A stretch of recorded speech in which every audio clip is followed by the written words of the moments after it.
네, 여러분 안녕하세요. 보았습니다.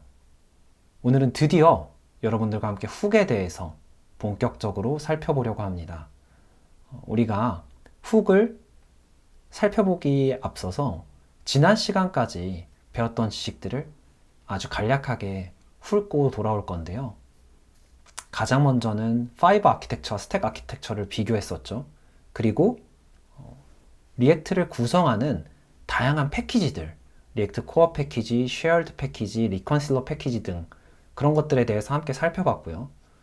그리고 헷갈리는 용어들에 대해서 렌더링, 또 리액트 엘리먼트 파이버들에 대해서도 정의를 함께 알아봤죠.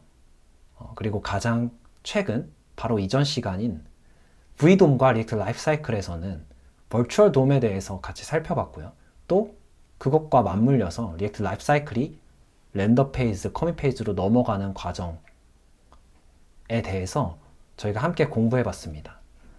여기까지 사전 지식이 잘 학습되신 여러분은 이제 본격적으로 훅을 분석하실 준비가 되신 것입니다. 그러면 그 분석은 아까 말씀드렸던 것처럼 결국 훅은 어디서 오는 걸까? 즉, 훅의 출처를 따라가 보는 것에서 시작해야 해요. 함께 따라가 볼 텐데, 먼저 저희가 가장 익숙한 코드죠. use state 꺼내오는 곳을 보면요, 이 리액트라는 리액트 코어 패키지에서 꺼내오고 있음을 확인하실 수 있어요. 그러면 이 리액트 코어 패키지에서 꺼내오는 use state는 어디서 오는 걸까? 코드를 잠깐 보면요, 이 16버전 코드인데요, 이 리액트 코드를 보면 이제 use state 검색을 해보면요, 리액트 훅스라는 파일에서 이 use state를 꺼내오는 걸 확인하실 수 있죠. 제가 코드를 이미 좀 찾아놨어요. 그래서 리액트 훅스를 바로 따라가 볼 텐데, 리액트 훅스를 따라가 보면요, 여기서 use state를 검색해 보면 여기 resolve dispatcher라는 함수를 호출해서 리턴 값으로 받은 디스패처 안에 프로퍼티로 use state가 들어있는 것을 확인하실 수 있죠. 그러면 resolve dispatcher라는 함수를 따라가 봐야 할 텐데요, 여기 있네요. 이 resolve dispatcher라는 함수를 보시면요, react current dispatcher의 current라는 프로퍼티에서 디스패처 값을 그대로 할당하는 것을 보실 수 있죠. 이제 우리가 따라가야 할 것은, 그렇죠, react current dispatcher죠. 이 파일을 보면 이제 use state, 우리가 찾고 있는 이 훅을 어디서부터 가지고 오는 것인지 알 수 있겠죠. react current dispatcher 파일은요, 여기 제가 찾아두었는데 저희 예상과 조금 달라요. 저희 예상은 여기에 뭔가 use state 해서 코드가 구현되어 있어야 할 것 같은데, 그냥 current는 null 하고 dispatcher 하고 아무것도 없죠. 즉, 여기까지 오면 역시 여러분은 이미 눈치채셨겠지만 리액트 코어 패키지, 이 코어 패키지 안에는 훅에 대한 코드가 구현되어 있는 부분이 없습니다. 여기서 우리가 조금 더 생각을 해보면 금방 없는 이유에 대해서 알아차리실 거예요. 이 리액트 코어 패키지는요, 저희가 그 다양한 리액트를 구성하는 패키지, 그 구성 요소들에 대해서 간략하게 설명하는 영상에서 이미 설명드렸던 것처럼 리액트 엘리먼트에 대한 정보를 알고 있어요. 즉, 이 리액트 엘리먼트는 아직 V돔에 올라가기 전에 우리가 리액트 크리에이트 엘리먼트 함수를 호출해서 얻는 컴포넌트에 대한 필수 정보만 담겨 있는 상태인 거죠. 그러한 객체인 거죠. 이 객체, 리액트 엘리먼트에 대한 정보만 알고 있는 거예요. 즉, 이 리액트 엘리먼트에는 훅에 대한 정보가 없어요. 그럼 훅에 대한 정보는 어디 있느냐? 이 리액트 엘리먼트가 V돔으로 올라가기 위해서는 파이버로 확장을 해야 하는데, 이 파이버로 확장이 될 때 훅에 대한 정보를 포함하게 돼요. 그래서 리액트 엘리먼트는 훅에 대한 정보가 아직 없지만 파이버로 확장되면서 이 훅에 대한 정보가 포함이 되어지는데, 그러면 이 확장을 누가 하느냐? 저희가 바로 지난 시간에 배웠죠. V돔이라는 이 재조정 작업을 담당하는 리액트 패키지에 대해서요. 그 패키지가 바로 리컨실러 패키지입니다. 즉, 리컨실러가 이 V돔 관련된 작업들, 즉 리액트 엘리먼트를 파이버로 확장하는 작업들도 담당하고 있어요. 그렇기 때문에 이 리컨실러가 훅에 대한 정보를 알고 있을 것이다 라고 추측하는 게 합리적입니다. 여기까지 따라오셨죠? 그래서 리액트 코어 패키지에는 이렇게 훅에 대한 정보가 없고 그냥 리액트 커렌트 디스패처만 있는데 이게 널 값인데, 그러면 이 리액트 커렌트 디스패처를 다시 검색을 해보면요, 이 리액트 패키지 안에서, 리액트 코어 패키지 안에서 검색을 해보면 이런 shared internals라는 파일이 발견이 되어져요. 그래서 여기 보시면 리액트 커렌트 디스패처가 있고요, 파일에서 꺼내와서 이 리액트 커렌트 디스패처가 리액트 shared internals의 프로퍼티로 할당이 되어지고 있는데, 여기까지 보면요, 저희가 이 파일의 이름을 통해서 합리적인 의심이 가능합니다. 어떤 의심이냐? 리액트 코어 패키지는 바깥에서 아까 저희가 살펴봤던, 추측했던 리컨실러로부터 훅에 대한 정보를 주입을 받는구나.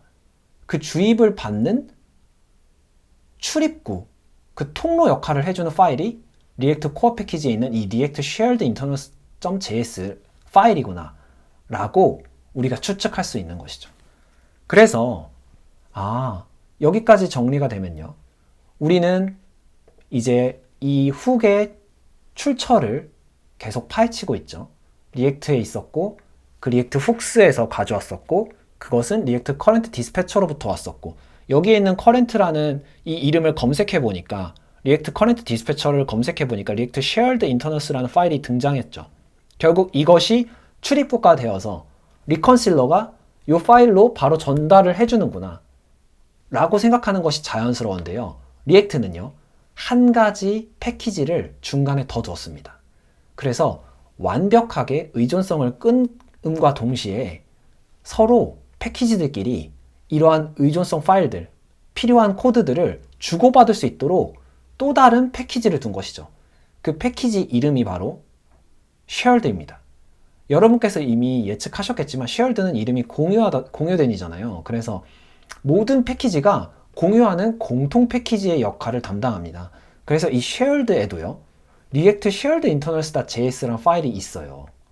그 파일을 제가 찾아두었는데, 여기 보시면 shared에도 동일한 이름의 파일이죠. 여기 리액트 코어 패키지에 있는 react shared internals.js 파일이랑 동일한 이름을 가진 파일이에요. 그래서 여기도 보시면 이 리액트 커렌트 디스패처가 있는 걸 보실 수 있죠. 즉, 우리는 리액트 코어 패키지로 전달하기 위한 출입구 역할을 리액트 shared internals가 해주었는데, 얘로 전달하기 위해서는 이 리액트 shared에 있는 리액트 shared internals.js에 주입을 해줘야 되는구나 라고 이해하실 수 있어요. 여러분이 여기까지 잘 따라오셨으면 한번 시각화를 해서 정리할 필요가 있어서 제가 준비를 했습니다. 결국은 저희가 이 리액트에 있는 훅을 꺼내서 쓰는데, export use state 해서 이 use state를 저희가 여기에서 꺼내 쓰는 거죠. 이 꺼내 쓰는 use state는 리액트 파일에 있는데, 이것은 저희가 아까 따라갔던 것처럼 이 리액트 훅스 파일에 있고요, 따라갔던 것은 여기 있는 거죠. 이 use state 리액트 훅스 파일에 있죠. 그리고 이 리액트 훅스에 있는 resolve dispatcher라는 애가 아까 리액트 커런트 디스패처에서 가지고 온 거였고요. 그리고 이 파일은 아무것도 없었죠. 그렇기 때문에 이 파일이 아무것도 없어서 이름을 검색했더니 리액트 shared internals 파일이 나왔고요. 이 리액트 shared internals 파일은 결국 외부로부터 코드들이 주입될 때까지 기다리는 이 출입구 역할을 해주는데요, 이 출입구에 코드를 주입해주는 또 다른 공통 패키지가 존재한다라고 설명을 드렸어요. 이 공통 패키지가 shared 패키지고요. 이 shared 패키지 안에 있는 react shared internals.js 파일이 결국은 출입구 역할을 해주어서 우리가 전달하고자 하는 훅에 대한 정보를, 이 코드를 리액트 패키지, 리액트 코어 패키지에 전달을 해주는 거죠. 그러면 여기까지 따라오셨으면 당연히 이제는 이해하실 수 있을 거예요. 이 shared 패키지로 전달하는, 훅에 대한 정보를 전달하는 주체는 리컨실러 패키지가 되겠죠.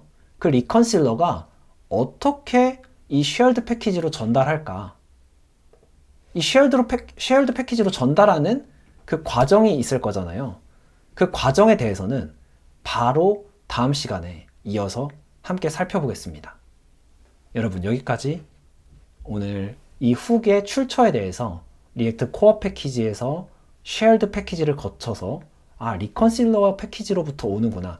즉 훅의 정보는 리컨실러가 가지고 있겠구나. 그러면 훅이 구현된 코드도 리컨실러 패키지 안에 있겠구나 라고 저희가 알게 된 시간이었어요. 여기까지 함께 따라와 주셔서 너무 감사드리고 바로 다음 시간에 이어서 그러면 이 리컨실러 패키지 안에서 유즈 스테이트라는 훅은 도대체 어떻게 구현이 되어 있는 걸까? 코드 레벨로 내려가서 같이 살펴보시죠.